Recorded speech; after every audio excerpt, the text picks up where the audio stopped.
여러분 안녕하십니까. 신문을 보는 시간입니다. 아침의 매일경제. 오늘은 9월 6일 목요일입니다. 주요 신문의 일면에는 어떤 기사가 실렸는지 전 보시죠. 매일경제입니다. 규제개혁 D+. 점수가 좋지 않네요. D+면. 혁신성장 헛돈다. 어디서 나온 말일까요? 스타트업 기업 70곳 설문 평가를 해봤습니다. 그런데 평가가 영 심통치 않습니다. 각 부처 거미줄 규제에 돈 풀어도 효과 못 봐. 이렇게 답을 한 곳이 80%나 된답니다. 규제 개혁 굉장히 이슈이고요. 문재인 정부에서 역점적으로 추진하고 있지만 아직 기업들은 체감하지 못하고 있다. 이런 내용 전하고 있습니다. 다음 신문 보겠습니다. 한겨레 신문입니다. 어제 갔다 왔던 특사단 이야기입니다. 김정은 만난 특사단, 북 지도부와 예정 없던 만찬까지 했다. 여기 사진을 보시면요. 정의용 국가안보실장과 김정은 국무위원장이 어제입니다. 평양 노동당 본부 총사에서 만났고요. 문재인 대통령의 친서를 전달하고 있습니다. 내용을 좀 보죠. 어제 방북 문 대통령 친서 전달 9월 20일께 2박 3일 정상회담 제안 한 듯입니다. 오늘 오전에 브리핑 예정이기 때문에 아직 확실하진 않지만 이 정도의 내용이 나오고 있고요. 어제 만찬을 하고 밤 9시 40분에 귀환을 했습니다. 다음 신문 보시죠. 조선일보입니다.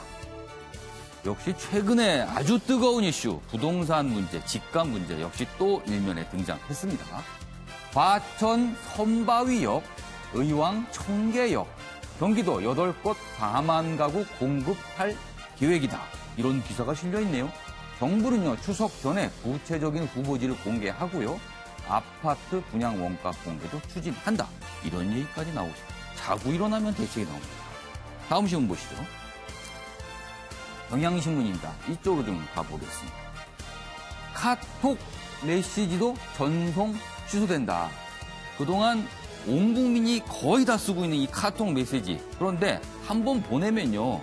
취소가 안 됩니다. 실수로 잘못 보낸 경우도 있는데 취소가 안 돼서 여러 가지 곤란사항이 발생했다는 얘기 꽤 들렸는데 그동안 요청이 참 많았습니다. 드디어 이 기능을 집어넣는다고 합니다.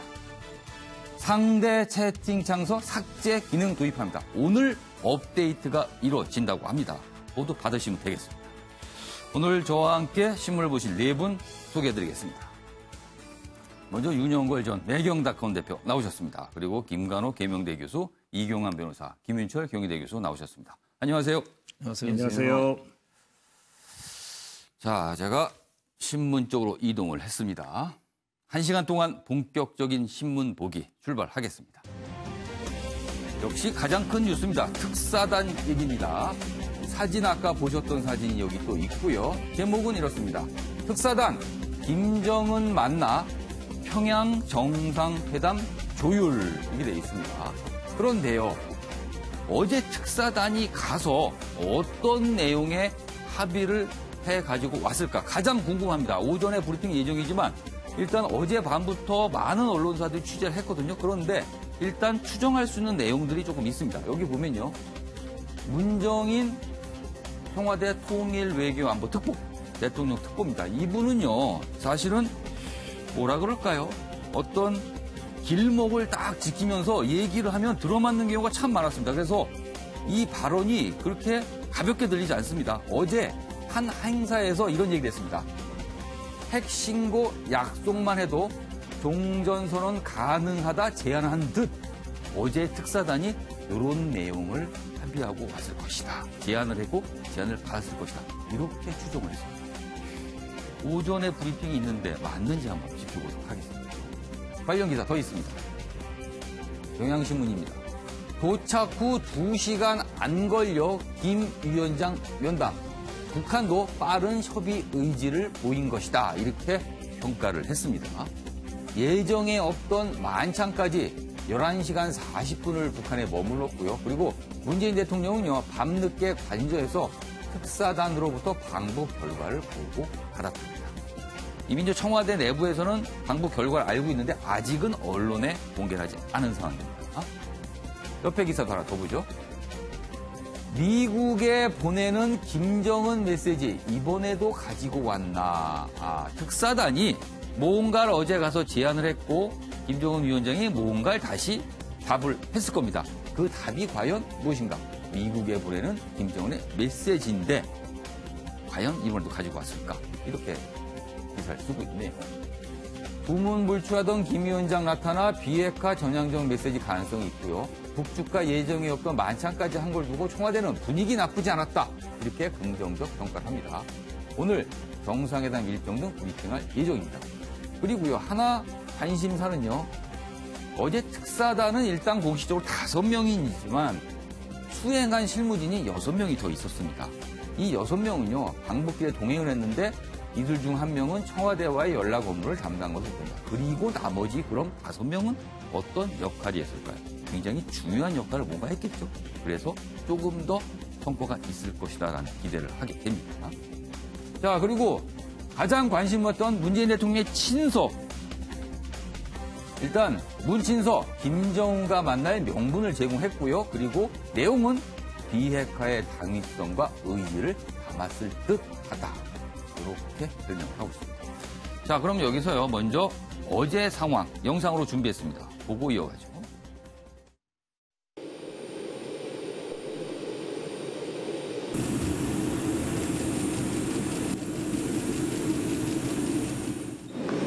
정상회담 날짜를 좀 말씀해 주시나요? 뭐 1박 2일이나 2박 3일이나 어떻게 되는지.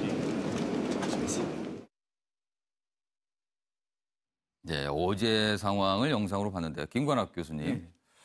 가장 궁금한 게 친서의 내용입니다. 과연 친서에는 어떤 내용이 담겼을까? 그리고 그 친서를 받아든 김정은 위원장은 어떤 답변을 내놨을까? 그러니까 이건 굉장히 추정 좀 해주시죠. 역사적 장면이죠. 그러니까 우리가 판문점 합의라는 게 있잖아요. 예. 그래서 판문점 합의의 가장 주된 내용이라는 것은 사실은 비핵화하고 남북관계 예. 개선 뭐 이런 겁니다. 예, 그래서 예. 이 부분을 다시 이제 김정은 위원장에게 리마인드 시키는 그런 장면이 있었던 예. 것 같고요. 예. 결국에는 이제 어제의 초점은 예. 우리 특사단이 가서 미국과 북한이 다시 이렇게 테이블 위에 앉게 하는 그런 어떤 중재안 같은 것들을 제시했을 수가 있고요. 예. 또 한 가지는 미국이 사실은 폼페오 방북 취소를 예. 하면서 이게 공이 다시 북한으로 간 거 아니에요? 예, 예. 그러니까 북한이 미국을 끌어당길 수 있는 뭔가 메시지를 우리한테 줄 수 있었느냐. 그러니까 결국 오늘 10시에 발표하는 것 중에 가장 예. 주된 관심사는 예. 북한에 미국에 전달하는 메시지를 우리가 갖고 왔느냐는 것이죠. 브리핑 시간은 10시 30분입니다. 10시 30분. 국회 교섭단체 대표 연설이 있거든요. 그래서 그거를 배려해서 30분을 늦췄답니다. 어쨌든 예. 제일 중요한 거는 예. 이제 미국에 보내는 예.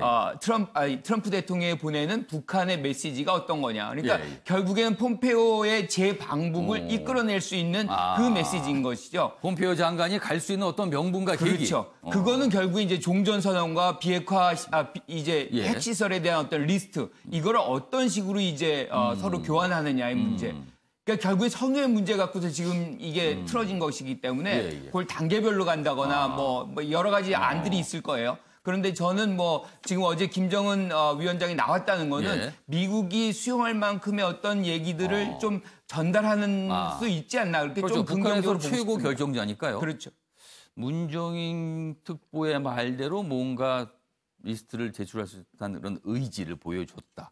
이런 게 오늘 아마 발표 내용에 들어갈지 모르겠습니다. 윤영걸 전 대표님. 네. 그렇다면 무엇을 구체적으로 지금 뭐 김건학 교수 잠깐 말씀하셨는데 이제 친서의 내용 위주로 좀 말씀하셨는데 그렇다면 무엇을 북한과 지금 합의하고 왔을까요? 지금 특사단이. 제가 보기에는 그 문정인 외교안보 특보가 예. 문스트라다무스라고 그러잖아요. 예, 예. 노스트라다무스처럼 예언을 한 게 잘 많이 맞는다고. 예, 많이 맞췄거든요. 예. 그분이 어제 얘기한 게 예. 핵 리스트를 제공할 용의만 구두로 밝혀도 예. 그 정도만 해도 종전선언을 미국하고 합의할 그 가능성이 크다. 이렇게 얘기했거든요. 예. 그래서 저는 그 가능성을 좀 받아온 거 아니냐. 오늘 저는 긍정적으로 보거든요. 예. 지금 이 싱가포르 회담 직후에는 우리가 거품과 환상이 컸잖아요. 예. 비핵화 바로 되고 예. 뭐 바로 예. 뭐 이어질 줄 알았는데 굉장히 좀 빨리 될 줄 알았습니다. 지금 환상하고 거품하고 다 깨졌어요. 예. 깨져서 지금 싸움 직전인데 예. 이번 특사단이 미국하고 북한을 우물가로 데려간 거죠. 사이좋게 물 먹어라. 그런데 양쪽 다 지금 목이 말라요. 미국은 왜 못 말르냐? 중간 선거가 11월 달에 예, 있고 또 싱가포르 회담은 오바마 정권 때 장관한 예. 사람 그랬잖아요. 예. 지상 최대의 쇼다. 예. 그리고 지금 뭐 미국 예. 뭐 특종 기자가 또 워싱턴 터트린 예. 거 이런 것 때문에 뭔가 바보조드 기자의 그렇죠. 책 뭔가 때문에 발칵 뒤집혔습니다. 분위기 전환이 필요해요. 예. 또 북한도 지금 제재가 계속되고 있잖아요. 예. 뭐 얻은 게 없잖아요, 예. 여기도. 그리고 시진핑도 구구절에 온다다가 지금 안 온다고 하고 예. 동방포럼도 미국 눈치 본다고 지금 러시아도 지금 못 가는 걸로 지금 돼 있거든요. 예. 그러니까 북한, 미국이 다 목이 말라서 저는 어느 정도 얘기는 좀 될 것 같다. 그래서 지난번에 판문점 남북 회담에서 예. 우리 문재인 대통령하고 합의한 게 연내 종전선언이 있잖아요. 예. 그러니까 연내 종전선언을 위한 그 조금 구두 약속 정도는 예. 좀 받아오지 않겠느냐. 저는 그래서 좀 긍정적으로는 봅니다만은 예. 문제는 김정은의 구두, 예. 말 하나 때문에 이렇게 판이 바뀌고 왔다 갔다 예. 한다는 게 아. 일단은 고비는 조만한 거는 넘었지만은 앞으로도 더 많은 고비가 그 계속되지 자체가 조금 않겠느냐. 문제일 수 있다. 그렇죠. 뭐 풍계리 조금 한 거하고 예. 미군 유해 송환 예. 그거 정도하고 구두 약속밖에 없는데 예. 우리가 계속 좀 구두 약속에 좀 어떻게 보면 끌려가는 그런 형상이 있는 거 아니냐. 그래서 긍정적인 면하고 또는 예. 부정적인 면도 같이 있는 걸로 저는 봅니다. 문재인 대통령 입장에서는 지금 양측이 우물가에 오긴 왔는데 물바가지를 들지 않습니다. 지금 먹어야 되는데 마셔야 되는데 이 바가지 들을 생각을 안 하고 서로 째려보고 있어요. 그래서 지금 문재인 대통령이 중간에서 뭔가 중재를 애쓰고 있는 모습 분명히 있습니다. 자, 이규환 변호사. 사실 특사단이 어제 가서 뭐 어떤 성과를 갖고 왔겠죠. 일단 합의 내용. 그런데 오늘 그 내용은 아직 모릅니다만 기다려보면 알겠고요. 문제는요. 그동안 문재인 대통령과 김정은 위원장이 4.27 판문점 선언 당시 합의를 했어요. 언제든지 전화통화를 할 수 있게 하겠다. 이른바 한라인을 최고 정상 간의 한라인을 구축하겠다. 그러나 아직까지 한 번도 통화한 적이 없는 걸로. 과연 구축이 됐는가에 대한 부분도 의문이 있거든요. 자, 이럴 때 전화를 해서 특사단을 보낼 게 아니라 직접 전화 통화를 하면 되는 거 아닙니까? 그런데 특사단을 보내는 이 번거로운 과정이 있거든요. 이거는 좀 아쉽지 않은가요? 예, 일단 아쉬운 면이 있다고 봅니다. 예. 그렇지만 남북 정상이 예. 바로 부딪혔을 때 예. 혹시 단점이 발생할 수도 있습니다. 아, 미리 조율하지 않은 경우에 예. 조율을 하지 않은 상태에서 예. 어떤 미묘한 문제에 대해서 민감한 문제에 대해서 서로 먼저 이야기를 하게 되면 의도하지 않은 오해를 살 가능성이 있습니다. 아. 그런 차원에서 보면 먼저 만나지 않는 것이 꼭 나쁜 건 아닌데 어쨌든 한라인을 가진다고 하면서 예. 활용하지 않는 것은 문제가 있습니다. 예. 너무 심각한 문제를 예. 사전 조율이 없이 예. 갑자기 하게 되는 위험성을 제가 말씀을 드린 거고요. 조금 전에 이제 남북 정상회담이나 지금 특사 관련에 대해서 예. 조금만 말씀을 드리면 제가 보기에 지금 그 문정인 교수가 예. 핵신고 약속만 해도 종전선언은 가능하다. 예. 뭐 아까 문스트라다무스 참 이런 얘기까지 했는데 사실은 뭐 문정인 교수가 미리 뭐 어떤 정부 여당의 고위층과 혹은 대통령과 예. 교감을 한 다음에 예. 미리 약간의 어떤 제시안을 내놓는 것 같아요. 예. 그걸 갖다가 정부 여당이 그대로 따라감으로써 실제로 예언을 맞추는 걸로 가게 예. 되는데 이번에도 역시 한번 이렇게 제안을 해본 거라 저는 생각을 합니다. 예. 그 제안에 대해서 예. 되면 좋은 거고 안 되면 뭐 결국은 정책특보의 이야기뿐이었다 이렇게 이야기하는 것인데 예. 지금 저는 핵심고 약속만으로 과연 트럼프 대통령이 만족할까? 여기에 대한 핵심이라고 저는 보여집니다. 이와 관련해서 가장 중요한 쟁점은 뭐냐면 예. 사실은 문 대통령이 이번에 특사단을 보내기 전에 예. 트럼프 대통령과 50분 통화를 했습니다. 그렇습니다. 이 통화 과정에서 과연 트럼프 대통령의 최저한도가 뭐냐, 원하는 것의 최저한도가 뭐냐 이 부분에 대해서 물어봤을 것이고 예. 여기에 대해서 트럼프 대통령이 최소한 기준 정도는 이야기했을 것인데 예. 그 기준이 과연 핵신고 약속만으로 되겠느냐 저는 그렇게 생각하지 않습니다. 아. 핵신고 약속이 어느 정도 구체성, 예. 시간, 뭐 예. 방법에 예. 대한 구체성과 그 내용에 대한 어떤 구체성도 이야기를 했을 거라고 보여지는데요. 그 내용에 있어서는 적어도 핵시설 리스트가 이미 다 아는 리스트 공개하는 것은 결국 비핵화 의지를 예. 확인할 수 있느냐 저는 그 부분에 대해서 부정적이고요. 예. 혹시나 적어도 예. 적어도 비핵화 의지를 보여준다고 한다면 예. 그 투명성을 보여준다고 한다면 예. 적어도 미국 인식하지 못하고 있는 모르는 핵시설 예. 리스트를 어느 정도 공개를 해야 적어도 최소한 그 내용에서 만족하지 않을까라는 생각이 듭니다. 물론 이 부분에 대해서 단계적으로 또 밟아나가겠지만 최소한의 기준은 그 정도 돼야 되지 않느냐. 그 정도가 적어도 트럼프 대통령이 만족할 수 있는 최소한의 요구 조건이다. 저는 이렇게 봅니다. 리스트와 관련해서 의향 정도 보여서는 안 되고 리스트 자체를 좀 어느 정도 내놔야 된다. 그래야 시작이 될 수 있다. 이렇게 얘기를 하셨네요. 김시월 교수님. 예. 어떻게 보십니까? 이 상황. 그리고 예. 오늘 뭐 10시 30분이니까 시간 얼마 남지 않았습니다만 뭔가를 합의를 하긴 했을 겁니다. 과연 예. 무엇일까요? 뭐 어제 이번 특사단 방문 예. 갔다 이제 와서 진행되는 걸 보니까 예. 이게 뭐 폼페이오 방북 취소한 것부터 시작을 해가지고 네. 이게 이제 그다지 이제 이게 뭔가 심각한 상황이 만들어져서 그랬던 게 아니고 예. 지금 이제 그 비핵화하고 북미 관계 정상화하고 남북 관계 또 진전시키고 뭐하고 하는 이제 일련의 그 과정들 그냥 정상적인 과정들을 걷고 있는 것 아닌가라는 생각이 듭니다. 그러니까 사실 어떻게 보면 미국이 비핵화 의지 잘 안 보이고 뭐 준비 잘 안 된 것 같다 그래서 나중에 갈게 그랬더니 이제 이번에 특사단이 가서 확인하니까는 예. 우리 비핵화 할 용의가 있고 예. 이제 준비됐어. 이제 와 이렇게 이런 커뮤니케이션의 과정들인 것 같다라는 생각이 들어요. 그래서 어차피 그러니까 커뮤니케이션 과정에 약간 매끄럽지 않은 거 있지만 어차피 지나가는 그렇죠. 과정이다 지금 쭉. 예. 그래서 또 그 다음에 뭐 이제 지금 뭐 미국도 급하고 북한도 급하다 예. 자꾸 이제 우리가 이렇게 조망을 하는데 예. 사실은 뭐 이렇게 이제 커뮤니케이션하는 과정 속에서 11월이라고 하면 어느 시점에 이거를 예. 가장 드라마틱하게 만들 건가 이렇게 이제 접근하는 거거든요. 이제 그렇게 가고 있는 거구나라는 생각이 들고 그 다음에 이제 오해를 하면 안 되겠다 싶은 지점이 있는데요. 이제 예. 뭐 문정인 교수께서 이제 미사일 현황에 대한 신고할 용의만 밝히면 예. 종전선언 가능할 것 같다 이렇게 얘기했다 그러는데 예.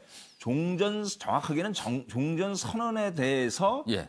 그 가능한 방도에 대해 협의할 수 있겠다라는 겁니다. 그러니까 이게 지금 뭐 비핵화 용의만 밝히면은 종전선언 줄게라고 하는 이게 좀 뭐 비대칭 거래가 아니고요. 예. 그 굉장히 조심스럽게 조금씩 접근해 가고 있는 그런 상황인 거고요. 그래서 전반적으로 우리가 좀 이 상황을 이제 오늘 뭐 발표하겠습니다만 아마 뭐 이제 연락사무소에서 24시간 내내 이제 예. 연락할 수 있고 이렇게 되면 아마 한라인도 가동될 수 있는 조건이 만들어질 텐데 그런 상황이라서 이게 뭐 굉장히 좀 그냥 차분히 좀 지켜보면서 이게 하나하나 진행 과정을 좀 추이를 살펴보는 그런 게 이제 필요하지 않나 생각이 듭니다. 김시월 교수께서 너무 이렇게 조급해 하거나 뭐가 잘못되는 거 아니야 이렇게 조바심 내지 말고 차분히 지켜보면 좀 자연스럽게 가는 과정으로 봐야 된다 이렇게 얘기하셨습니다. 오늘 오전 10시 30분에 브리핑이 있습니다. 차분히 저희가 한번 지켜보도록 하겠습니다. 이번에 정치권 기사로 넘어가 보겠는데 어제 국회에서 한바탕 요동이 있었습니다. 그 내용입니다. 김성태 자유한국당 원내대표입니다. 어제 교섭단체 대표 연설을 했습니다. 그런데 그 과정에서 국회의장이 청와대 스피커냐 이렇게 질책을 했습니다. 그러자 이 얘기를 들은 국회의장 문희상 의장 모욕은 국회를 모욕하는 것이다. 이렇게 약간 좀 언짢은 기색을 말로 표현했습니다. 야 원내대표와 국회의장 이례적 공개석상에서 정면 충돌이다. 내용을 좀 더 자세히 보면요. 김성태 왜 심판이 선수로 뛰나 의장이 코드 개원사 품격 상실했다. 그러자 문희상 마이크 잡고 직접 반박했다. 여러 가지 내용을 했는데 어제 가장 주목을 끌었던 모습입니다. 또 있습니다. 어제 김성태 원내대표가 쓴 표현들입니다. 오지라퍼. 이런 말 들어보셨나요? 오지라퍼? 여기 보면 설명이 있습니다. 오지랖이 넓은 사람. 오지라퍼. 미친 예산. 국회 들쑤신 김성태. 독설. 여긴 독설이라고도 이렇게 표현을 했네요. 소득주도 성장은 보이시피싱이다. 마이클 잭슨의 문워킹 영상을 틀었어요. 어제 그러면서 설명이 한국 경제가 뒷걸음질 치는 거다. 그래서 이걸 일부러 틀었다. 그렇게 했고요. 그리고 또 하나 관심 사는 내용은요. 이런 내용이 있네요. 소득주도 성장을 비판하면서 본인이 대안으로 출산주도 성장을 제시했습니다. 그래서 일단 태어나면은 2천만 원을 지원하고요. 성인이 될 때까지 뭐 학비 등을 해서 1억을 지원하겠다. 그래서 총 1억 2천만 원을 아이 한 명당 지원한다. 뭐 이런 방안을 발표를 했습니다. 그래서 이거 가지고 좀 여러 가지 논란이 있습니다. 아무튼 어제 상황 뭐라고 표현할까요? 아까 제가 약간 요동쳤다고 표현했는데 국민 눈에는 그다지 좋아 보이진 않았습니다. 여기서 어제의 모습 영상으로 준비했습니다. 보겠습니다. 소득주도 성장은 이 정권이 국민을 해놓고는 보이스피싱입니다. 달콤한 말로 유혹하지만 끝은 파국입니다. 가감한 정책 전환으로 출산 장려금 2천만 원을 지급하고 이 아이가 성년에 이르기까지 국가가 1억 원의 지원금을 지급할 수 있도록 해야 합니다. 또한 끝으로 엊그저께 문희상 국회의장께서 2018년도 정기국회 개원 연설을 하셨습니다. 어떻게 입법부 수장께서 블루하우스 스피커를 자처하십니까? 어떻게 심판이 선수로 뛰려고 하실 수가 있습니까? 한 나라의 입법 수장이 자, 좀 조용히 하세요.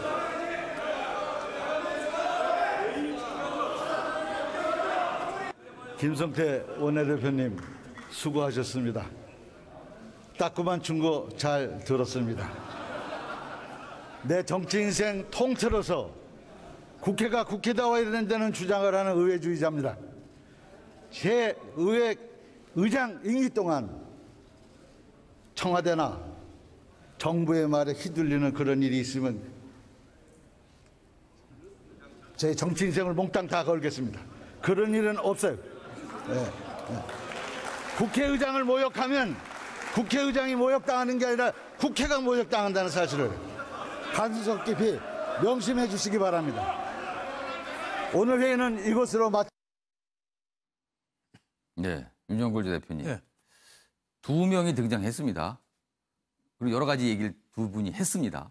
두 사람 중에 어느 쪽에 더 공감이 가십니까? 말씀하신 것 중에. 저는 물론 뭐 문희상 국회의장이 네. 개회사에서 조금 네. 이 야당이 싫어하는 얘기는 했어요. 네. 촛불 혁명을 완수하기 위해서 국회가 협조하자. 네. 그리고 남북 그 판문점 회담을 비준 얘기를 국회에서 비준 얘기하자. 그러니까 네. 야당이 싫어하는 얘기를 해서 조금 네. 자극한 측면이 있지만 네. 그럼에도 불구하고 김성태 원내대표가 네. 너무 좀 자극적인 용어를 많이 써서 네. 그러니까 뭐 블루 하우스 청와대 스피커다 뭐 네. 이런 식으로 좀 인격적으로 좀 매도하고 특히 소득주도 성장도 좀 네. 비판한 건 좋은데 네. 그거를 갖다가 미친 예산, 오지라퍼 뭐 아주 네. 그 좀 독서를 네. 소득주도 성장을 보이스피싱이라고까지 얘기하니까 네. 며칠 전에 그 추도식 했던 존 맥케인 같은 사람은 네. 자기가 오바마 대통령한테 떨어졌을 때 네. 발표했잖아요. 그 미국은 오늘 위대한 선택을 했다. 네. 오바마 비난하는 아랍인이라고 비난하는 사람한테 오바마는 좋은 가정에서 태어났습니다. 그렇죠. 이렇게 해서 오히려 두둔을 했죠. 존 맥케인 같은 예. 사람은 인격 실력보다 인격이다. 운명이 아니라 인격이다. 예. 이런 식으로 얘기했거든요. 그런 면에서 김성태 원내대표가 예. 제가 보기에는 우리 국민들이 옛날 삼김 시대에도 저렇게 심하게 말 안 했어요. 예. 내용이 나쁜 게 아니에요. 출산 주도 성장 뭐 그런 얘기 예, 예. 출산을 장려하자는 얘기는 좋은데 예. 그것 꼭 출산 주도 성장 뭐 이렇게 표시하냐 이거죠. 그런 것도 굉장히 여성들을 좀 비하하는 뭐 그런 저는 느낌을 받아서 전체적으로 예. 58년 개띠거든요. 예. 저 베이비 부모들이 저 예. 710만 명 되는데 예. 한 해에 한 100만 명 나서 예. 저랑 비슷한 또래들인데 예, 예. 많이 싸우고 커서 그런지 예. 말이 너무 거칠다. 유대인들이 왜 라손 하라의 먼지라는 말 쓰거든요. 예. 요새 그게 남 없을 때도 비판하지 말라는 얘기거든요. 아. 그러니까 다른 사람이 편지 보내왔는데 예. 오자 탈자 문법이 어긋난다고 그 편지를 예. 제3자한테 보여주지 말라 이거죠. 아. 그러니까 뒷담 까지 말라 이런 얘기인데 그 말을 좀 조심해야 되는데 예. 저렇게 심하게 얘기하냐. 예. 이혜인 수녀가요. 예.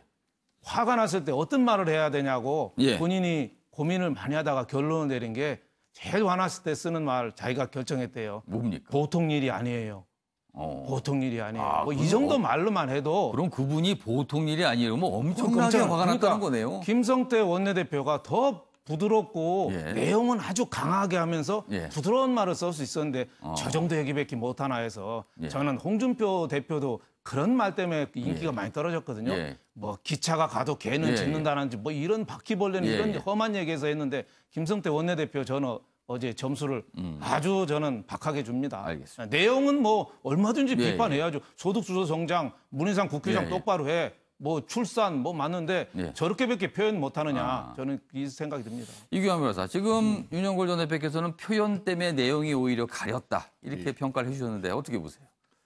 예, 뭐 일부 표현이 뭐 강한 측면이 좀 있긴 한데 예. 저는 두 가지를 말씀드리고 예, 싶습니다. 하나는 이 내용 자체가 예. 기본적으로 원고에 원래 없던 내용입니다. 그렇죠. 원고 다 읽고 나서 말미에 소위 말해서 애드리브입니다. 그냥. 예, 애들이 그러니까 원고 다 끝나고 나서 사실은 원고 작성하실 때는 그 내용이 안 들었었는데 예, 예. 그 전날 국회의장이 본인을 자극했던 거죠. 그래서 원고에 없던 내용을 얘기할 수밖에 없었는데 그 자극한 내용이 우리 윤 대표님께서도 말씀을 하셨지만 예. 기본적으로 촛불혁명의 제도적 완성이라고 하면서 여당 쪽에 이야기를 했고 예. 또 그 판문점 선언에 대한 비준 동의를 하자 예. 이런 이야기들은 지금 여야가 지금 논의가 되고 있는 이야기고 여기에 다른 부분 아닙니까? 예. 이 부분을 대해서 심판자여야 될 국회의장이 예. 한쪽에 서서 한쪽 얘기를 들어준다는 것 자체가 예. 야당 입장에서는 문제가 될 수밖에 없는 이야기죠. 예. 사실 중립적 태도로서 균형 감각을 가지고 국회의장이 해야 됨에도 불구하고 이런 거를 하지 않고 어느 한쪽의 편을 든다면 그게 국회의장이 수도 없고 예. 또 왜 국회의장이 왜 탈당을 시킵니까? 예.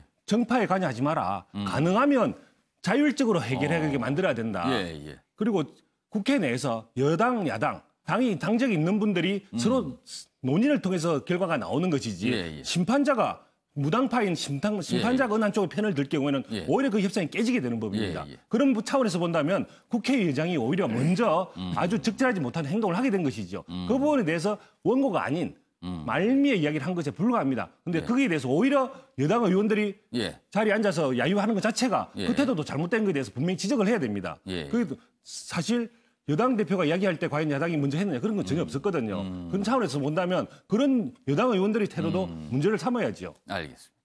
어제 의장의 사전 그 앞선 말도 좀 문제가 있었다. 이런 지적을 해주셨어요. 김윤철 교수님께서는 여기 나온 내용 문제 좀 하나 질문 드릴게요. 출산 주도 성장입니다. 이른바 이제 아이 한 명이 태어나면은 전체적으로 1억 2천만 원을 지급한다는 거죠. 자, 그런데 그동안 한국당이나 김성태 원내대표는 소득주도 성장을 세금주도 성장이다. 세금을 이른바 퍼부어서 억지로 성장을 끌어올린다. 이렇게 비난했거든요. 그렇게 얘기하신 분이 갑자기 한 사람당 1억 2천이. 과거에 대선에 나왔던 어떤 분이 황당 공약이라고 평가받은 내용을 제시한 내용하고 흡사해요. 그래서 이것도 약간 좀 어안이 벙벙한 내용 같기도 한데 어떻게 보십니까, 이건? 예, 뭐 굉장히 뭐 새로운 색다른 조건을 예, 그 상상력을 굉장히 새롭게 발휘하신 것 같은데요. 예. 근데 아까 그 김성태 원내대표께서 저기 정책 실력으로 대한정당으로 이제 거듭나고 증명하겠다고 예. 말씀하신 것 같은데, 예. 근데 그게 이제 과연 저 출산주도 성장론이라고 하는 굉장히 어디 정책 족보에서 찾아보기 어려운 이 부분으로 이제 가능하겠는가 생각이 들고. 이 지금은 이제 출산율을 높여야 되고 뭐 하는 부분에 대해서는 사회적 동의가 있죠. 근데 예. 이제 그것이 지금 어려운 우리 이제 환경들 뭐 주거라든지 예, 뭐 예. 부동산 교육 등등의 문제 때문 아닙니까? 그러면 이제 그 부분에 대한 대책을 제시해 주셨으면 좋았을 텐데 그것을 이제 정부에 대한 비판의 지점과 마찬가지 이제 세금 뭐 이제 돈으로 어떻게 접근하겠다라고 하는 이 부분이 과연 지금 대한정당으로서의 면모를 보여주려고 하신 그 측면인가 굉장히 좀 물론 뭐 앞부분에 소득주도 실망스러운 층이 성장을 비판을 하면서 지금 드리고 있는 그 돈 액수면 이렇게 1억 2천씩 줄 예산이 충당된다. 그러면서 이 얘기를 하긴 했어요. 그러나 본인이 세금을 그렇게 드리는 게 그렇게 문제라고 비판을 한 상에서 또 세금을 드리는 정책을 대안이라고 제시한 거는 글쎄요. 이걸 어떻게 받아들여야 할지 조금 난감하긴 합니다. 이규환 변호사. 예. 그 기본적으로 예. 그러니까 포퓰리즘이 되려면 모든 영역에서 세금을 쓰는 겁니다. 예, 예. 근데 이 부분은 저출산 부분에 대해 세금을 쓰겠다는 예, 거죠. 예. 그거는 뭐냐면 성장과 관련된 겁니다. 예. 현재 성장이 정체되는 이유는 예. 기본적으로 생산성이 향상 안 되는 상태에서 인구가 줄어드는 경우에 성장이 안 되는 겁니다. 예. 그렇다고 본다면 생산성이 발전이 뭐 확실하지 않은 상태에서 예. 할 수 있는 것은 인구 증가밖에 없고 예, 예. 이제 그래서 저출산이 가장 큰 문제인데 예. 이 성장을 하기 위해서는 바로 저출산 문제를 해결해서 예. 바로 출산율을 높여야 된다는 문제인데 예, 예. 그 출산율을 높이기 위해서는 반드시 세금을 써서라도 어떤 그 성장률을 높여야 된다. 예, 예. 이 의지를 담은 것이고요. 예. 그렇다고 본다면 우리 당의 입장에서 어떤 그 정책과 동일한 거죠. 성장을 위해서 반드시 필요하다. 예. 이 성장을 지금 이제 대한민국의 모든 문제의 기결점은 이 저출산 예. 이 부분에 있을 수가 있다라고 보면서 이 부분에 대해서는 세금을 충분히 써야 된다고 예. 얘기를 하는 것입니다. 그리고 이 세금 부분과 관련해서는 지금 이 저출산을 해결하기 위해서는 기본적으로 이 양육 부모와 예. 양육아를 분리시켜서 예. 양육의 책임을 국가가 책임지는 것이다. 예, 예. 라는 형태로 갈 수밖에 없는 것이고요. 예, 예. 그런 부분들에 대해서 사실은 여당 쪽에서 계속적으로 제도를 제안해 왔는데 예. 이 문제에 대해서 오히려 여당이 더 받아들여야 되고 예. 좀 더 과감한 어떤 계획을 통해서 어떤 방법을 창안해야 된다. 이렇게 보게 되는 것이지요. 제가 이경환 변호사께서 설명을 좀 어떻게 보면 애써 하신 느낌이 좀 있긴 한데 제가 불현듯 들은 생각이 좀 있어서 제가 진행자지만 약간 반박을 하는 질문을 좀 드려볼게요. 그건 김관학 교수께서 답변하셔도 됩니다. 지금까지 자유한국당 그리고 전신인 새누리당은요. 무상 복지에 대해서 굉장히 비판했습니다. 그리고 보편적 복지는 문제가 있다. 그래서 제한적으로 타겟을 찝어서 정확한 복지를 한다. 이른바 선별적 복지를 주장했거든요. 그렇다면 어제 김성태 원내대표의 주장 아이 한 명당 1억 2천을 제공하겠다라는 부분이요. 이 부분은요. 보편적 복지로 가는 거 아닙니까? 그렇다면 이 어제 주장이 물론 자세한 내용이 없습니다만 이대로 만약에 관철시키고 대안이 된다면요. 각 가정의 소득 수준이나 사회적 지위나 여러 가지 상황과 상관없이 모든 가정에 1억 2천을 제공한다는 소리가 되거든요. 그럼 그동안 자유한국당에서 그토록 반대했던 무상급식이라든가 보편적 급식 이거와는 너무 배치는 내용은 아닙니까? 그렇죠. 지금 기본적으로 국민들이 어제 김성태 대표가 얘기한 부분을 믿질 않아요. 예. 왜 그러냐면 정책의 실현 가능성을 안 믿거든요. 그리고 저게 1억 2천이라는 게 나오면 왜 1억 2천인가에 대한 것들을 나중에 보도자료라든가 다른 걸로 첨부를 해서 실질적으로 이게 왜 필요한지를 얘기를 해야 되는 건데 사실은 이 저출산의 문제는 한 정권의 문제가 아니거든요. 지난 10년 동안의 어떤 뭐 이명박 박근혜 정부가 이 저출산과 고령화 대책에 150조를 쏟았어요. 근데 사실은 효과가 없거든요. 그렇죠. 이 부분은 분명히 이제 계속해서 나가야 되는 거지만 그렇게 갑자기 어떤 효과가 나타나가지고 뭐 경기를 부양시킨다거나 뭐 이런 효과가 있는 것이 아니거든요. 지금 우리가 소득주도 성장을 어느 정도 비판할 때도 이게 장기간에 걸쳐서 효과가 나오는 것이라고 보는 것처럼 이 부분도 마찬가지인데 꼭 대안처럼 얘기하는 것은 이건 조금 모순이 있다. 그리고 지금 뭐 앵커 말씀 잘 하셨지만 사실 세금을 비판하면서 또 세금을 거기다가 얘기하는 거는 또 다른 모순이 그 안에 존재한다는 것이죠. 그래서 어떤 대안적인 정당이 되려고 그러면 완전히 패러다임을 바꿀 수 있는 뭔가 이것을 보완할 수 있는 것들을 제시해야 되는데 이게 그냥 비판 위한 비판에 머물러 있는 것 같고요. 또 한 가지는 뭐냐면 사실 김성태 대표가 거의 본인의 정치 생명을 본다 그러면 가장 어떻게 역사적인 연설이에요. 그런데 그 연설의 본질은 사라지고 아주 극단적인 용어만 남는 어떻게 보면 어제 그 연설에서 가장 큰 피해자는 본인이 아닌가 이런 생각을 하고 제가 뭐 정치학자로서 한 말씀 더 드리고 싶은 거는 국회가 왜 이런 저급한 단어의 어떤 굴레 속에서 벗어나지 못하느냐. 이 굴레바퀴를 언제 끊어낼 것이냐. 이게 이제 정치를 희화하고 사실 어떻게 보면 국민에게 신뢰를 못 얻는 그런 장면으로 만들어지는 것이거든요. 그래서 이 부분을 여당 비판하는 것도 좋지만 좀 끊어내는 노력을 한다 그러면 더 설득력이 있지 않을까 그렇게 생각합니다. 이광환 변호사께서 반론이 있으실 것 같아요. 그 무상복지, 선별적 복지 얘기를 하는데 여당이라고 해서 무상복지에 과감하고 일시적인 복지를 이야기하는 건 아닙니다. 모든 것은 단계적인 겁니다. 그 단계의 속도에 대해서 차이가 있을 뿐인 겁니다. 지금 실제로 아까 모순이라고 얘기를 하셨는데 오히려 모순은 자신들이 세금을 통해서 어떤 뭐 무상복지 이야기를 하면서 실제로 그걸 이야기했을 때 왜 와서 모순이라고 주장을 하면서 마치 야당이 주장을 하면 반대를 하느냐. 그거야말로 모순 아니겠습니까? 오히려 과감하게 이야기를 하면 그걸 받아들일 수 있는 태도가 있어야 되는데 오히려 야당이 주장을 하면 자기들이 주장도 거둬들이는 그러니까 야당의 이게 오히려 주장이 모순이라고 봐야 되는 것이죠. 여당의 주장과 같은 맥인데 그건 왜 안 받아주냐? 그런 말씀이신 거네요. 오히려 그 보수적 입장에서 보면 점진적이고 단계적인 발전을 추구하게 되는 겁니다. 그래서 점진적인 단계적인 차원에서 본다면 이런 어떤 것을 과감하게 어느 정도 받아들여야 오히려 국민이 요구하는 어떤 보수당으로서의 어떤 전진이 나타나게 되는데 그런 부분들에서 오히려 예. 여당에서 이제 반대를 하게 된다면 오히려 예. 계속적으로 어떤 야당을 그런 색으로 몰아가려고 하는 그런 사고방식에서 나오게 된 것이죠. 알겠습니다. 예정이 없이 갑자기 토론이 좀 벌어지는 느낌이 좀 있습니다. 출산주도 성장이라는 어떤 새로운 표현과 새로운 대안이 나와서 한번 다뤄봤습니다. 요 기사도 좀 정치 기사인데요. 요 기사는 조금 사진이 좀 중요합니다. 어제 문희상 국회의장과 5당 당 대표들 아니면 비대위원장이 만났습니다. 그래서 오찬을 같이 한 건데요. 내용은 이렇습니다. 5당 대표 문희상 의장 초청 오창 여야 새 지도부 선출지 첫 모임이다. 그리고 당파를 벗어난 초월해란 이름을 지었다. 이렇게 돼 있습니다. 이렇게 모임을 앞으로 자주 갖기로 하고요. 이 모임의 이름을 초월해, 당파를 초월했다. 매달 초에 월요일 만나서 초월해 아닌가요? 뭐 이런 뜻도 있을 것 같은데 아무튼 그런 뜻이랍니다. 그리고요. 주목할 부분은 여기가 있습니다. 이 기사 내용입니다. 노무현 전 대통령 시절 전성기를 누리며 직간접적인 인연을 공유한 이들 대표들은 초월해라는 이름도 지었다. 앞부분이다. 노무현 전 이른바 참여정부 당시에 전성기를 누렸던 인물들입니다. 누굴까요? 저희가 화면으로 좀 준비해 봤는데요. 이렇습니다. 어제 사진인데 밑에 설명이 있습니다.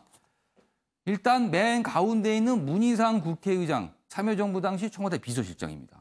그 옆에 김병준 한국당 비대위원장, 참여정부 당시 청와대 정책실장. 그 옆에 정동영 대표 있습니다. 참여정부 당시 통일장관이었네요. 그리고 이쪽으로 와서 이해찬 민주당 대표, 참여정부 당시 총리입니다. 자, 그럼 새롭게 바른미래당 당대표가 된 손학규 대표. 참여정부 때 청와대나 내각에는 없었습니다. 그러나 참여정부 말기 때 그 당시에서 이른바 민주당 당대표를 요구했습니다.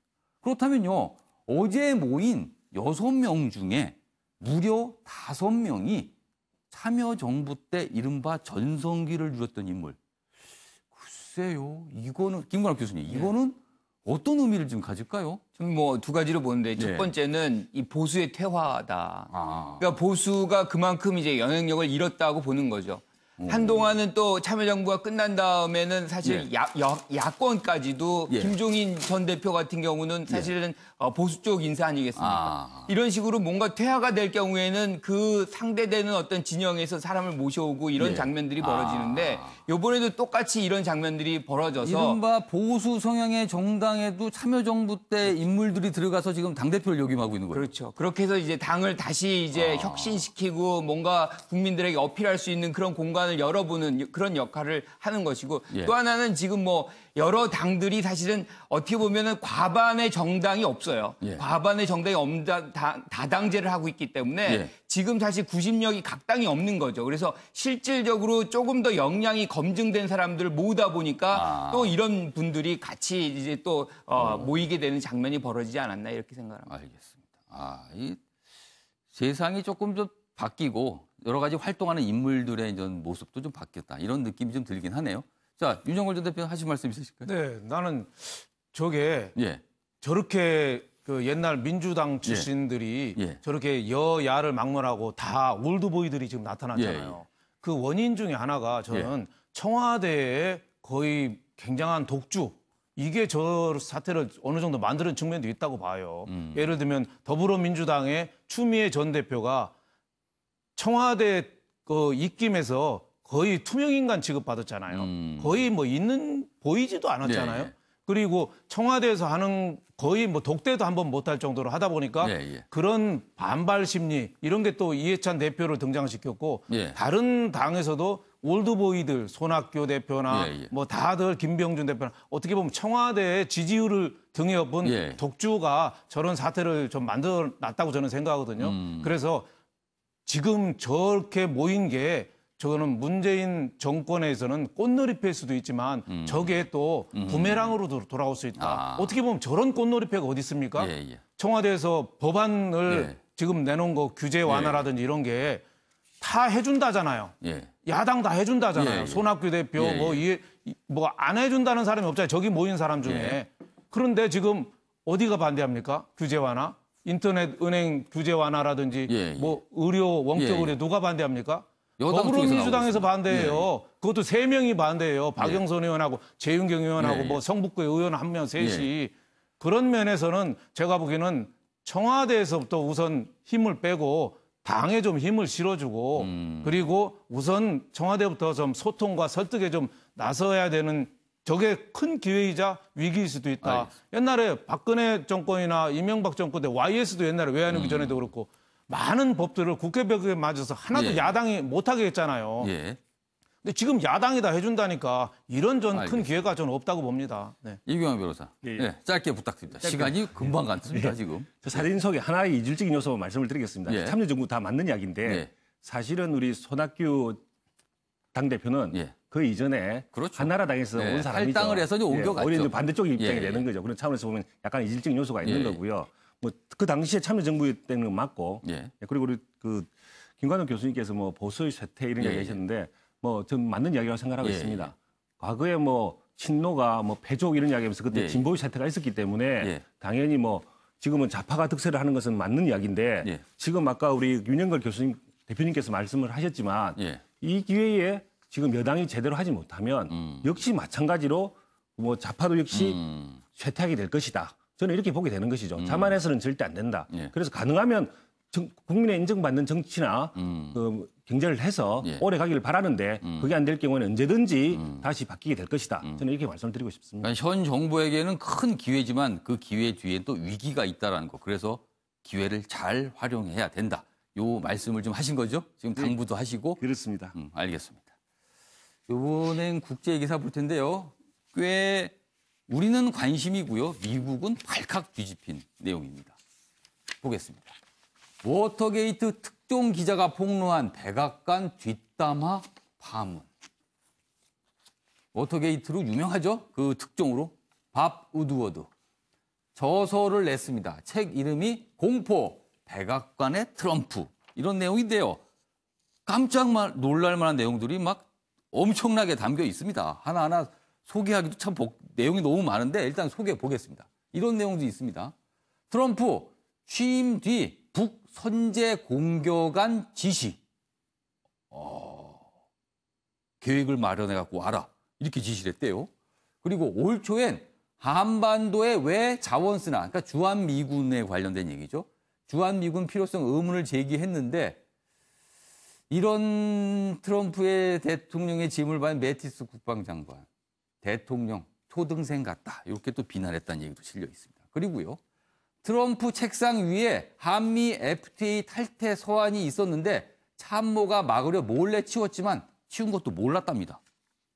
이런 일이 있나요? 대통령인데? 그리고요. 시리아 아사드 대통령 암살 주장도 있었답니다. 그러자 켈리 비서실장 트럼프 바보 이런 뒷담화를 했다는 내용도 있고요. 트럼프 대통령 파문이 커지자 일단 그 책 다 조작이다. 이렇게 주장을 하고 있습니다. 내용 더 보겠습니다. 미국 참모들 트럼프는 초등 5학년 수준, 백악관은 미친 동네. 이게 백악관이 이렇게 돌아가고 있는 겁니까? 내용 좀 보죠. 프리버스 전 비서실장 트위터에 올리는 그의 침실은 악마의 작업실이다. 매티스 국방장관 트럼프 이해력 행동거지는 딱 초등학교 5, 6학년 수준. 켈리 백악관 비서실장. 트럼프 대통령은 바보. 내가 했던 직업 중 최악. 포터 전 백악관 비서관. 트럼프와 함께 일하는 건 벼랑 끝을 영원히 걷는 것. 근데 좀 이해 안 가는 부분이요. 이렇게 트럼프 대통령을 평가하면서 참모들은 왜 남아있는 거죠? 거기에 아직까지도? 이게 사실이라면요. 근데 본인들은 일단 사기다, 날조다 뭐 이런 반응은 나오고 있습니다. 자, 그럼 여기서 박진아 아나운서가 전하는 자세한 이야기 듣고 이어가도록 하겠습니다. 밥 우드워드의 백악관 내부 혼란상을 담은 책 내용이 공개돼 백악관이 발칵 뒤집혔습니다. 옆에 보이는 이 사진이 우드워드의 신간, 공포 백악관의 트럼프입니다. 밥 우드워드는 미국의 탐사보도 전문 기자이자 워싱턴 포스트의 부편집인인데요. 지난 1972년 워터게이트 사건을 특종 보도한 언론인이죠. 그제 워싱턴 포스트가 오는 11일에 공식 발간되는 우드워드의 신간을 미리 입수했다며 내용 일부를 공개했는데요. 우드워드는 이 책에서 트럼프 대통령이 참모들의 만류에도 북한 김정은 위원장을 로켓맨이라고 부르며 자극했다고 밝혔습니다. 트럼프 대통령이 이건 지도자 대 지도자, 사나이 대 사나이의 문제다라며 강행했던 겁니다. 또 우드워드는 참모들이 트럼프 대통령의 행동에 전반적으로 불안감과 부정적 시각을 드러냈다고 전했는데요. 제임스 매티스 국방부 장관은 트럼프 대통령이 초등학교 5, 6학년 수준의 이해도를 갖고 있다며 동료들에게 뒷얘기를 했다고 책에 기술했습니다. 뿐만 아니라 이 책에선 한미 FTA 관련 일화도 소개되는데요. 트럼프 대통령이 한때 FTA 폐기를 위한 서한을 작성했는데 당시 백악관 국가경제위원장이 파장을 우려해 편지를 몰래 치워버렸던 겁니다. 이 같은 폭로에 트럼프 대통령은 정면으로 반박했는데요. 자신의 SNS에 사기와 속임수로 만들어진 책이다 이렇게 비난했습니다. 백악관도 이 책은 날조된 얘기일 뿐이라며 부인했는데요. 하지만 미국 언론들은 우드워드가 묘사한 백악관 내부의 모습이 그간 다른 언론과 저서들에서 묘사된 내용과 일치한다고 한 목소리를 내고 있습니다. 지금까지 박진아의 이슈톡이었습니다. 김수혜 교수님. 저 책 내용이 맞다면, 물론 백악관은 펄쩍 뛰고 있습니다. 아니라고. 근데 맞다면, 이해도가 깊지 않은 상황에서 돌발적인 결정을 했다라는 얘기거든요. 특히 북한에 대한 선제 타격 계획을 준비하라. 이런 지시는 우리로서는 진짜 놀랄 만한 일입니다. 예, 그렇습니다. 그러나 뭐 이제 백악관 운영 시스템에서는 어쨌든 대통령으로서는 뭐 이런 계획을 만들어 와봐라라고 할 수는 있는 거고요. 뭐 이제 그 명령을 받은 담당자들은 이제 또 이제 그걸 어떻게 조율을 할 것이냐 이런 부분에 대해서 결론적으로는 안 만들었다는 걸로 나오는데요. 대응을 하게 되지요. 그래서 이제 사실은 뭐 아까도 그 말씀을 하셨는데 그 왜 참모들은 저렇게 이제 바본 줄 아는데 그럼 계속 있느냐. 이게 그 바보라서 또 있는 거죠. 그러니까 무슨 일을 저질지 모르니까는 지켜줘야 되는 거죠. 이제 국가의 안위를 위해서라도. 저희가 뭐 특정 국가 정상에 대해서 자꾸 이제 바보라는 표현이 나오는데 책의 내용이 그렇다는 겁니다. 또 한편으로는 그런 게 있습니다. 미국의 대통령제라고 하는 게 뭐 대통령 개인에 의해서 움직이는 것처럼 우리가 자칫 이렇게 보이기도 합니다만 사실 뭐 레이건 대통령 때 재임 때는 사실 치매 상태였다는 게 이제 뭐 공공연하게 알려진 사실이죠. 그런데도 이제 대통령제를 유지하면서 국가를 운영한 거거든요. 그래서 그만큼 사실 미국 대통령제라고 하는 것이 이제 시스템적으로 움직이는 거기 때문에 지금 트럼프도 어쩌면 이제 트럼프의 어떤 개인적 특징을 보여주기도 하지만 또 한편으로는 미국의 대통령제의 또 시스템적인 성격을 보여주고 있기도 하다 그런 생각도 드네요. 알겠습니다. 김건희 교수님. 트럼프 대통령이 밥 우드워드에게 전화를 했다는 거예요. 이 책이 내용이 나오니까 왜 나한테 먼저 물어보지 않고 이걸 썼느냐. 그러면서 이제 뭐 다 날조된 거다 뭐 이렇게 얘기했는데 사실 워싱턴 포스트지 자체가 보수지입니다. 보수지고 이분은 뭐 우리가 플리처상도 타고 뭐 아주 저명한 분이에요. 그런데 그러면 아까 말씀하신 대로 왜 저렇게 바보 같은라고 자기들이 부르면서 왜 있느냐. 이게 사실은 왜 가장 중요한 거는 공화당 정권이 살아야 되거든요. 그러니까 이 트럼프만 있는 것이 아니라 트럼프를 주변으로 해가지고 공화당의 의회 등등의 사람들 보수주의자들이 살아야 되기 때문에 이들은 트럼프가 싫어도 그 정부 내에서 더 큰 역할을 하면서 보완하는 즉 트럼프를 보호해서 정권을 유지하고 정권을 재창출하는데 그 목적이 있기 때문에 본인들이 싫어도 지금 그 백악관에 앉아서 지금 노력을 하고 있는 거죠. 이경환 변호사. 뭐 트럼프의 그 협상을 미치광이 전술 내지는 프랑크 전술 이런 이야기 하는데요. 저는 그것이 본인의 어떤 기업가적인 경험에서 나온 고도의 계산된 전술, 오히려 더 나아가서 체화된 전술 이런 걸로 보여집니다. 어쨌든 대통령이 되지 않았습니까? 결과가 말을 하는 거죠. 국민의 지지 없이 다수의 지지 없이 어떻게 대통령이 됐겠습니까? 지금 우리가 트럼프를 봐서는 어떻게 저렇게 행동할 수 있을까라고 의심이 들 정도의 이상한 행동들을 하는데 이 책 내용이 사실하면 좀 그렇게 보입니다. 그렇게 보입니다. 그럼에도 불구하고 대통령이 됐다는 것은 미국 대통령이 될 수 있는 사람이 누구나 있겠습니까? 어쨌든 대통령이 되지 않았습니까? 결과가 말을 하는 거죠. 미국 국민이 선택을 한 겁니다. 그 이유는 뭐냐면 결과를 만들어낸다는 겁니다. 그 이유는 본인은 기업가였을 때는 기업 우선주의, 기업의 이익 우선주의였는데 지금은 국가 우선주의로 바뀌었죠. 국가 이익 우선주의로 바뀌었는데 그 국가 이익 하에서는, 즉 미국의 이익 하에서는 본인의 정치 슬로건이 바로 아메리카 퍼스트 아닙니까? 그러니까 미국 이익 하에서는 모든 것이 다 없다라는 차원에서 본다면 본인의 일관된 의지를 알 수가 있고 그런 차원에서 본다면 우리 한국도 오히려 어떤 측면에서는 좀 위험할 수도 있습니다. 예를 들어서 미국의 이익을 위해서는 한미연합훈련 중단 정도가 아니라 주한미군 철수라든지 예. 한미동맹 와이라든지 예. 이런 거에 대해서 어떤 가치를 두지 않고 그런 미국의 결정도 이익을 할 수 우선하는 있을 것 같습니다. 이 책 내용이 내로라면요. 그렇습니다. 그런 예. 거에 자기 미국 이익을 위해서는 예. 모든 것은 다 찬다. 예. 뭐 외교적인 어떤 이익 이런 거는 예. 전혀 고려하지 않는다. 미국의 이익만을 본다라고 하게 되면 오히려 문제가 발생이 될 수가 있는 거죠. 알겠습니다. 아무튼 지금 이 책 때문에 미국 정가는 발칵 뒤집혔다는 얘기가 계속 들리고 있습니다.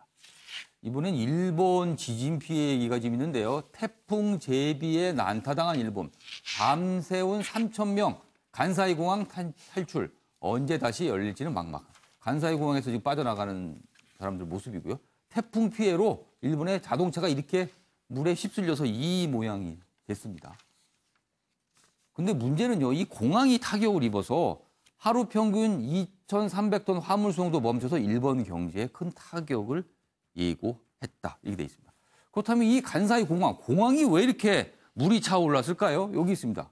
공항 지반이 지난 24년간 3.4m 낮아져서 초대형 태풍의 속수무책이랍니다.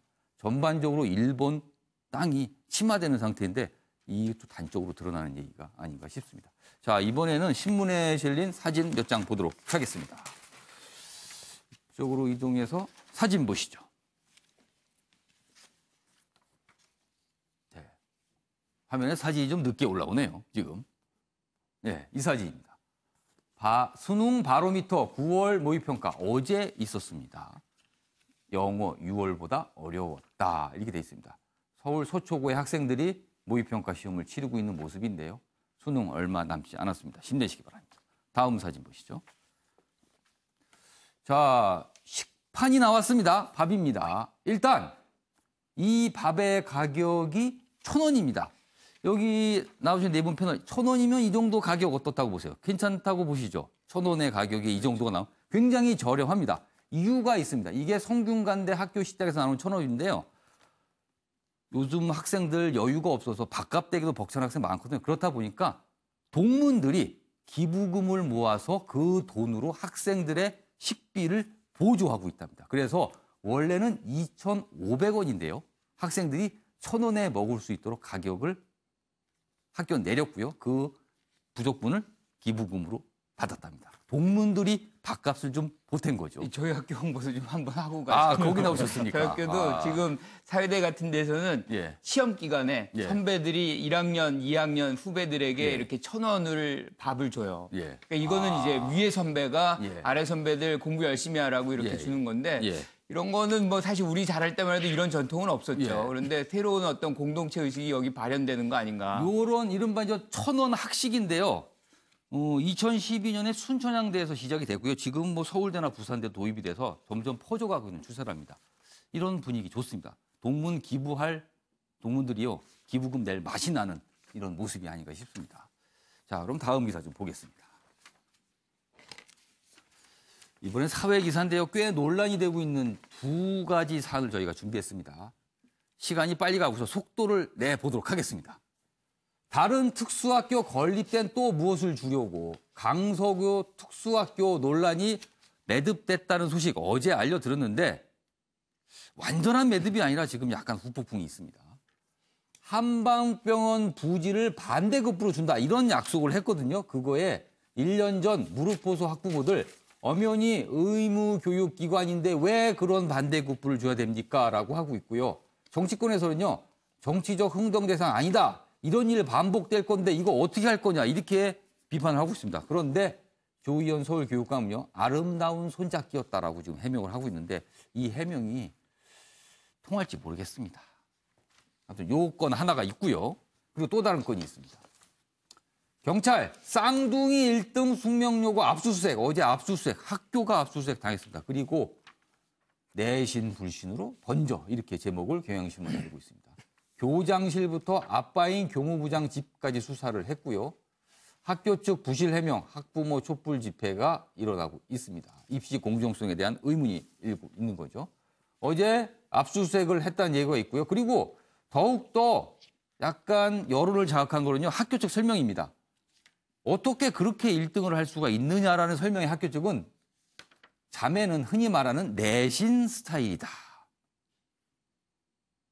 음악, 미술, 체육 등 다른 학생들이 등한시하는 과목에서 점수가 높았다. 내신 스타일이다. 이렇게 설명을 해서 여론이 그다지 곱지 않습니다. 여기 관련 내용 또 있습니다. 강남 입시 명문 여고의 배신, 내신 불신 촛불로 번지다. 학부모들은 왜 분노할까? 이걸 분석한 기사인데요.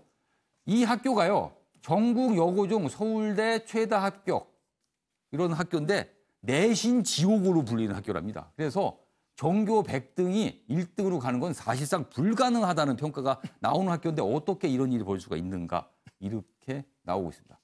사실상 이런 진짜 의혹이 사실로 드러나면요. 아이들이 최대 피해자가 되고요. 이 학교의 내신 불신받게 됩니다. 이것도 큰 피해입니다. 윤영걸 전 대표님, 네. 두 가지 사안 봤습니다. 학교와 관련된. 고민하게 만듭니다. 네. 공정하지 못해서 그런 거죠. 예. 예. 특히 숙명여고 같은 경우는 예.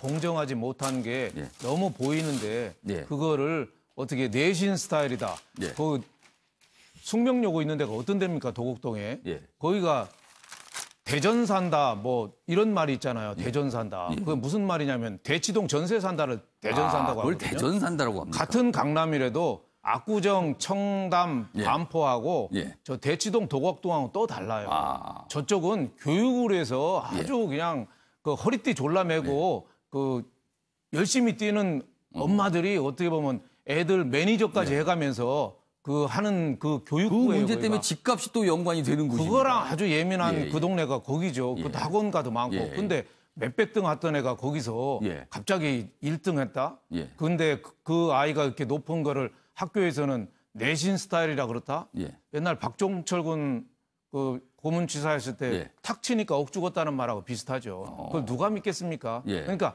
모든 일에서 가장 심각한 거는 예. 하나를 잘못했으면 그걸 인정하고 예. 고해성사를 하면 되는데 예, 예. 그걸 가리려고 자꾸 다른 거짓말을 자꾸 해요. 예. 그러다 보니까 일을 자꾸 키우는 거거든요. 그러니까 저는 이거 갖고도 전 우리 학부모들의 지금 불신 예. 이걸 굉장히 좀 그 확대할 가능성이 있다. 지난번에 평창에서 아이스하키 예, 예. 남북 혼성팀 할 때 국민들이 그렇게 화를 낸 게 그렇죠. 공정성에 대한 공정하지 않아서 부분이었습니다. 그렇거든요. 이번에 아시안 게임에서 야구 선동열 팀이 예. 우승했는데도 예. 불구하고 예. 금메달도 못 들고 예, 예. 공항에 살짝 예, 들어왔어요. 공정하지 못해서 그렇거든요. 그 얘기도 지금 뒤에 준비되어 네, 있습니다. 군 미필 예. 이거를 앞세우고 좀 꼼수를 쓴 게 국민들이 화가 난 거거든요. 알겠습니다. 전 숙명여고도 빨리 이실직고 하고 당사자인 교무부장도 자기 딸 둘인데 빨리 털어놔야 된다고 봅니다. 네. 경찰이 수사를 벌이고 있으니까 진실이 밝혀지겠죠. 억울한 측면이 있으면 억울한 게 밝혀질 거고요. 사실이면 사실이 밝혀질 겁니다. 기다려 보겠습니다. 이번엔 조금 흥미로운 기사 몇 개 보겠습니다. 한 개에 30억짜리 알 낳는 닭 만들었다. 계란 하나가 30억이랍니다. 무슨 계란일까요? 일본 연구팀이요. 유전자 조작으로 만들었는데요. 이 달걀은요. 암 간염 치료약 성분을 함유하고 있답니다. 어떤 성분일까요? 이른바 인터페론 베타. 이게 굉장히 치료약 성분으로 좋은 거라는데 이 달걀이 이 인터페론 베타를 아주 다량 함유하고 있어서 시중 가격으로 보면요. 최고 30억까지 된다고 하네요. 엄청난 달걀이군요. 이게 지금 아직은 시판 안 되고 있습니다. 좀 시간이 필요해 보인다고 합니다. 아까 아시안게임 얘기 잠깐 나왔는데요. 이 얘기입니다. 공정의 룰 반칙 후 폭풍. 아시안게임 드림팀 역사 속으로 KBO 한국야구위원회가요. 아시안게임 기간에 프로리그 중단 안 한다고 결정했습니다. 이번에 중단했죠. 아시안게임 출전 때문에. 이걸 중단을 안 한다는 의미는 뭐냐면요. 이렇습니다. 앞으로 국가대표 선발 기준 규정을 새롭게 제정하는데 프로팀만으로 꾸리는 게 아니라 아마추어 선수도 적극 들어올 수 있도록 조치를 좀 노력해 보겠다. 이런 내용입니다. 그래서 앞으로는 이른바 드림팀, 프로야구 선수를 꾸리는 아시안게임 드림팀은 더 이상 구성되기가 어렵다. 이런 내용을 전하고 있고요. 또 있습니다. 농구 대통령 씁쓸한 퇴장. 허재 감독 두 아들 아시안게임 대표팀 특혜 선발 논란. 2연패 실패에 사퇴했습니다. 감독에서. 꼼수 발탁 잡음이 안 사라져서 그런데요. 협회는 두 아들 대표팀에서 뺐다고 합니다. 김수열 교수님, 이 역시 공정성의 문제에 대한 공정하지 못한 거 아니냐라는 국민들의 분노 때문에 이런 일이 벌어졌거든요. 바로 잡히기는 해야 될 건데 과연 완전하게 사라질까 이런 의문도 좀 듭니다.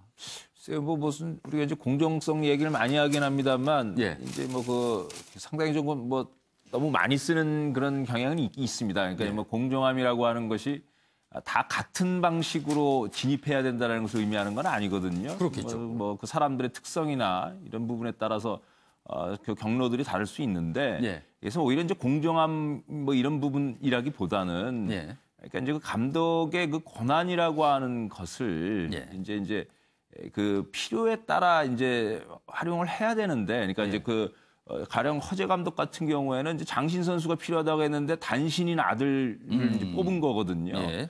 그러니까 이제 이 부분은 이제 그 용도에 맞지 않는 그 권한을 행사한 것이죠. 그래서 이제 뭐 공정이라고 하는 것은 먼저 어떤 뭐 같은 경쟁 속에서 누굴 뽑느냐 안 뽑느냐의 문제이니까. 그러니까 예. 이제 그 감독의 권한을 행사한 부분인 건데 예. 그 부분이 이제 적절치 못했다라고 하는 부분이 맞는 것 같고요. 근데 예. 왜 저런 시비를 예상할 수 있는데도 예. 어떤 전술적이고 이런 부분에 의해서 이제 선출했는지 뭐 근데 이제 그 허재 감독의 뭐 평소 성격도 그렇고 별로 예. 해명을 하지 않고 이제 책임지겠다고 이제 물러나 버린 거거든요. 예. 근데 이제 그 뭐 지금 뭐 그 또 시비를 벌려봐야 또 이제 굉장히 소란만 그렇죠. 이제 그 여론이 커질 워낙 테니까. 나쁘기 때문에. 예, 그래서 이제 물러난 것 같습니다만 예. 그러니까 지금 우리 사회가 이제 좀 보면은 그런 걸 좀 어떻게 좀 자꾸 그 특혜 뭐 특권 불공정함 예. 이 문제도 또 문제이고 예. 또 어디까지 그 책임자의 권한 행사의 영역으로 볼 것인지 무엇을 시비 삼아서 논쟁해야 될 것인지에 그 대해서는 경계선도 좀 애매하다는 상당히 좀 그 고찰이 필요한 지점 아닌가 생각이 듭니다. 역시 이 부분도 참 고민할 게 많습니다. 우리 사회는 왜 이렇게 고민할 게 많습니까? 이것도 또 고민할 문제 같습니다. 보시죠. 강호순 사건 키워라. MB 청와대 용산 참사 물타기 했다. 이건 또 무슨 소리입니까? 어제 2009년 용산 참사 진상조사 결과가 발표됐는데요. 국민 시선을 돌려 이슈 흐리기 지시 정황이 있었답니다. 어떤 지시 정황이? 여기 보면 이렇습니다. 같은 해, 2009년이죠. 2월 11일에는 당시 청와대 행정관이 경찰청 홍보 담당관에게 사건의 파장을 막으려면 강호순 연쇄살인 사건을 적극 활용하라는 내용의 이메일을 보냈다. 경찰이 이를 실제 시행했는지는 확인되지 않았다. 청와대가 왜 이런 지시를 할까요? 김건학 교수님. 그러니까 진상조사위의 결론은 사실은 조기 진압을 위해서 뭐 이런 위험을 무릅쓰고 이제 진압을 해서 예. 사실은 참사가 벌어졌다는 것이 결론인데 거기에서 이제 청와대가 개입이 돼가지고 이 부분에 대한 부분 이제 일종의 이제 여론이죠. 여론전을 환기시키는 것을 청와대가 지시를 했다는 것이죠. 그래서 이메일을 통해서 뭔가 지시라고 봐야 되나요? 아니 뭐 참고하라고 보내는 그러니까 여기가 겁니까? 이제 국민소통 이 행정관이에요. 그러니까 그 행정관이 경찰청의 홍보관에게 이메일을 보내가지고 이 예컨대 그 안양에서 난 살인 사건이 굉장히 참혹한 예, 거예요. 예. 아주 그러니까 참혹한 이 참혹한 사건입니다. 뉴스를 사실 더 많이 내보내는 거죠. 그래가지고 담당 형사 인터뷰하고 그다음에 그 당시에 이제 CSI라는 미국 그 예. 수사 드라마가 굉장히 유행이었는데 그것과 한국 거를 비교하는 거. 뭐 증거물 제시하는 거 뭐 이런 걸로 해가지고 이른바 사실 여론 전략을 알려준 거네요. 그렇죠. 뉴스를 통해서 뉴스를 덮는 이런 어떤 거를 청와대에서 이메일로 보냈다는 것 자체가 사실은 문제인 거죠. 이렇게까지 해야 될 상황이었는데 이경환 변호사. 예. 예. 뭐 그렇게까지 할 사항은 아니었다고 봅니다. 예. 뭐 실제로 실행되는지 알 수 없다고 지금 결과 발표 예. 나왔는데 저는 뭐 똑같은 게 이번 발표에도 문제가 있다고 봅니다. 예. 무슨 뜻이냐면 이 진상규명조사위원회 자체가 예. 어떻게 보면 이념적 편향성이 있을 수 있습니다.